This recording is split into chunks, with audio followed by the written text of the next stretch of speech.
မိတ်ဆွေများအားလုံးမင်္ဂလာပါကျွန်တော်ဒီနေ့မိတ်ဆွေများကို Viber အကောင့်အသစ်ဖွင့်နေလေမျှဝေပေးသွားမှာဖြစ်ပါတယ်ကျွန်တော်တို့အရင်ဆုံး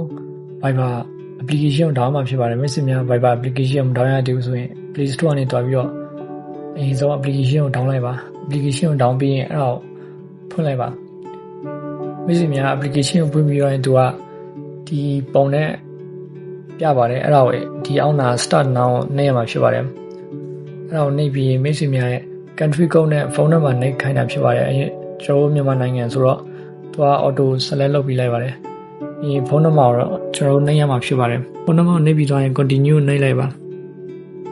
ပြီးရင်ဒီနားမှာမိတ်ဆွေများရဲ့ phone number မှာရှိတဲ့လူတွေရဲ့ contact နဲ့ချိတ်ဆက်ဖို့သူကအခွင့်အရေးတောင်းတာဖြစ်ပါတယ်အဲ့ဒါကို continue လို့နှိပ်လိုက်ပါပြီးရင်မိတ်ဆွေများဒီမှာ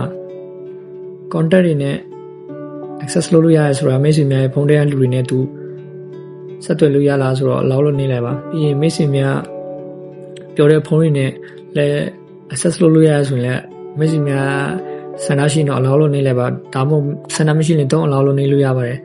ဖုန်းပြောမယ်ဆိုရင်တော့အဆင်ပြေရပါအလောက်လို့နေလိုက်ပြီးရင်မိတ်ဆွေများရဲ့စကားပြောတဲ့ဖုန်း call တွေကိုလည်းသူကထိန်းဖို့အလောက်ဒါမှမဟုတ်တော့အလောက်လို့မေးပါတယ်မိတ်ဆွေများဖုန်း call တာအဆင်ပြေ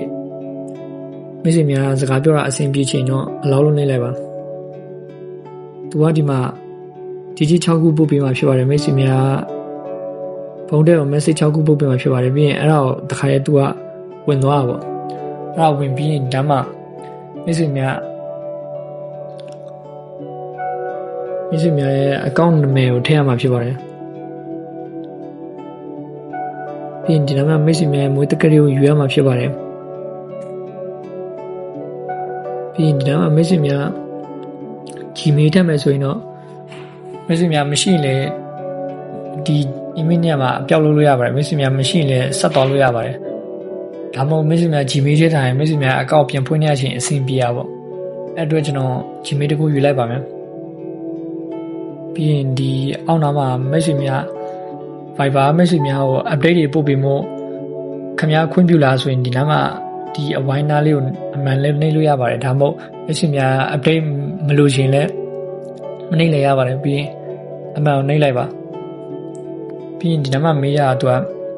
Viber ဒီပုံတွေနဲ့ video တွေကို record လုပ်လို့ရလားဆိုတော့မိတ်ဆွေများ record လုပ်ပြီးတင်မယ်ဆိုရင်ပို့ပြီးတော့အဆင်ပြေတဲ့အတွက်ဒီမှာwhy using the app ဆိုတာမိတ်ဆွေများဒီ application သုံးနေရချင်းအခွင့်ပြုရဆိုတော့အဲ့ဒါကိုနှိပ်လိုက်ပို့ပြီးတော့အဆင်ပြေရပါပြီးရင်မိတ်ဆွေများဒီ location ဖုန်းရဲ့ location Viber တောင်းလို့ရလားဆိုတော့လေမိတ်ဆွေများဖုန်း line ကောင်းချိတ်ဆက်ပြီးမှဖြစ်တဲ့အတွက်ဒီအပေါ်ဆောင် why using the app ကိုနှိပ်လို့ရပါတယ်ပြီးရင် Viber audio record လုပ်လို့ရလားတဲ့ဒါဆိုရင်မိတ်ဆွေများ record လုပ်ပြီးတကယ်ချင်းတွေကိုတင်မှာဖြစ်တဲ့အတွက်ဒီမှာလဲ why using the app ကိုနှိပ်ရမှာဖြစ်ပါတယ်ပြီးရင်ခင်ဗျားရဲ့ဖုန်းထဲကဓာတ်ပုံတွေကိုလည်းသူကဓာတ်ပုံဗီဒီယိုတွေကိုလည်းသူကယူလို့ရလားဆိုတော့လေခင်ဗျားအဓာတ်ပုံဗီဒီယိုယူပြီးတော့တကယ်ရှင်းနေပို့ပေးမှာဖြစ်တဲ့အတွက်ဒီမှာ allow လို့နှိပ်လို့ရပါတယ်ပြီးရင်ဒီမှာလူမသိတဲ့ဖုန်းဆက်တဲ့လူတွေဒါမှမဟုတ်ဒီမှာ spam call ဆိုတာ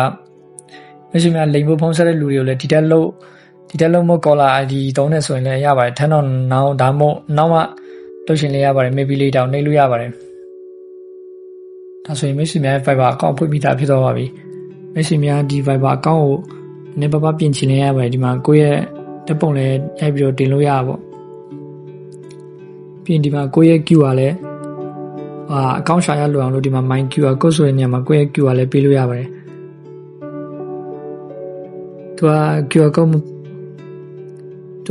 code မပြခင်ခင်ဗျားရဲ့နာမည်နဲ့ photo update လုပ်ရမှာဖြစ်ပါတယ်ဒါဆို okay လို့နှိပ်လိုက်ပါပြီဒီနေ့ဗီဒီယိုကတော့ဒီလောက်ပါပဲမိတ်ဆွေများဒီဗီဒီယိုကြိုက်လို့ဆိုရင်ကျေးဇူးပဲကျွန်တော် channel ကို subscribe လုပ်ပေးလိုက်ပါအားလုံးပဲမင်္ဂလာပါ